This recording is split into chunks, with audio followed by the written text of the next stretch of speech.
Hey, what's up everyone? Welcome back to another GTA 6 video. My name is Saintsfan, and today we have two major things to talk about. Some more Trailer 2 coat, which is always interesting. And then the second thing is actually some new GTA 6 online info that is from Rockstar themselves. So without further ado, let's go ahead and hop into the video. Now, we'll start with the online stuff first, because I think this is the most interesting. So a few days ago, Rockstar updated their terms and conditions page for, I guess, all of their games. And it's quite funny because GTA 6 might be the only game in history, the only product in history where the people who buy it or are interested in it actually have read all of the terms and conditions. But one of the really interesting parts that was, I believe, added a few days ago was this. You can see specific services may be offered as part of a playtest, early access release, or other similar offerings. Now, before we do talk and get into some depth about all of this sort of stuff, these are terms and conditions. I think, for the most part, all of this sort of stuff, they just add it. Like, it doesn't necessarily mean that we are going to be getting an early access release for GTA 6 or, anything like that. But it is interesting because if they didn't have thoughts about adding an early access, release for something, upcoming, why would they put it in these terms and conditions? So obviously the theory, GTA 6 might end up having an early access release, which is apparently what every game nowadays is doing. You pay, an extra $30 and then you get the game, 5 days-ish early. Or maybe, they tie in early access to GTA Plus to incentivize people to, sign up for GTA Plus, because I'm sure everyone will sign up for GTA Plus if you can get GTA 6 a few days early. This also could just be for the online, though. Maybe you get access to the online portion a bit earlier, which might help them with their servers. Because if anyone remembers the original GTA Online's launch, it was a mess for like a week. The servers could not handle it. And obviously GTA 6 is going to be a lot bigger. So this could be for a number of things, but again, it's very interesting. They've added this section to the terms and conditions. Now, here's another interesting section. They talked about the custom content, the user-generated custom content.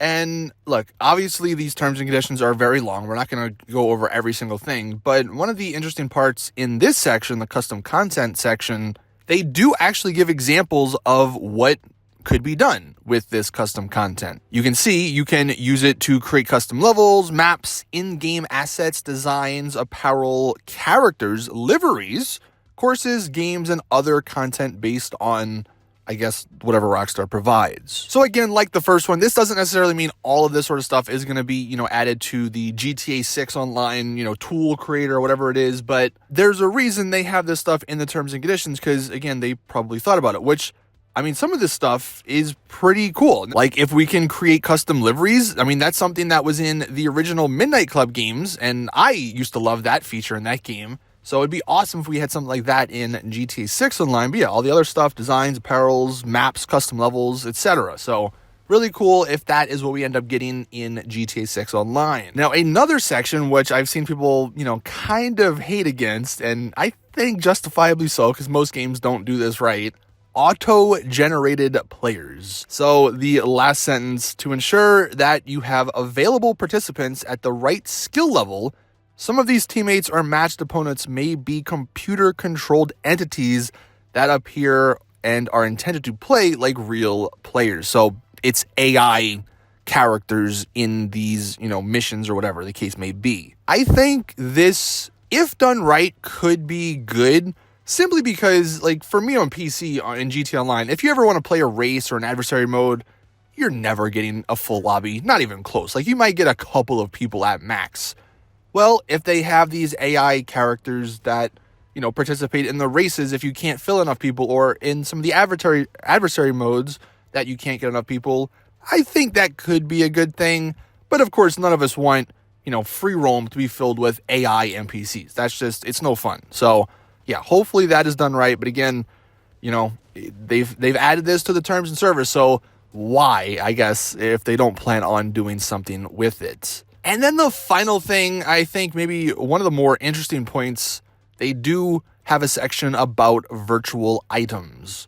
which does mean virtual currency, goods, items, boosts, or effects, such as, but not limited to, coins, points, gems, tokens, weapons, vehicles, cards, skins, power-ups, apparel, equipment, trophies, rewards, badges, or any other in-game virtual asset made available. So obviously a broad range there. Doesn't necessarily mean all of it's coming in, but I mean, we saw with RDR Online, they're probably going to add a new separate currency that you can only buy with real-life money. You know, obviously shark cards will probably be back in some capacity. I'm a little worried if they are planning on selling, you know, power-ups or something, or boosts. You know, maybe they sell like a XP boost where you can level up quicker than other people if you pay real-life money. That's not really, you know, people are going to buy it, and it's kind of unfair to others. Even though it's not necessarily pay to win, it's kind of annoying. If you don't have real-life money you want to spend in this game, you're going to be at a disadvantage. The power-ups, again, that's something like, what the heck could they mean with power-ups in GTA 6 Online? You know, hopefully they don't really do anything with that, but this is another interesting section here, you know, maybe to give us an idea of some of the things they are wanting to sell, you know, with the microtransactions and all of that. So that was some of the more interesting points from the terms and conditions. Again, not everything. I mean, it's a very long thing. I didn't read it all. So if anyone finds anything else, you know, let us know for sure. But the only other thing, the trailer 2 cope I wanted to mention. So of course, look, March 4th on PC, we finally get the new edition of GTA 5. Well, they also, a few days ago, said that the new GTA Online little mini update is also coming March 4th. So, in my mind, maybe that means they're wanting to get out the GTA Online and the GTA 5, you know, announcements. So at the end of March, that's when they can start the GTA 6 marketing. Now, we've been wrong on a lot of these sort of theories before, but it doesn't stop us from hoping or believing. So that is, I guess, where we're at with the GTA 6 trailer 2 cope. It seems like they're doing these two big announcements on the same day, early March, you know, next week. So hopefully that means the GTA 6 stuff will be coming shortly after. But that is going to do it for today's GTA 6 video. Thank you guys for watching. Please drop the video a like if you did enjoy. Subscribe for more GTA 6 content. And as always, I'll see you guys in the next one.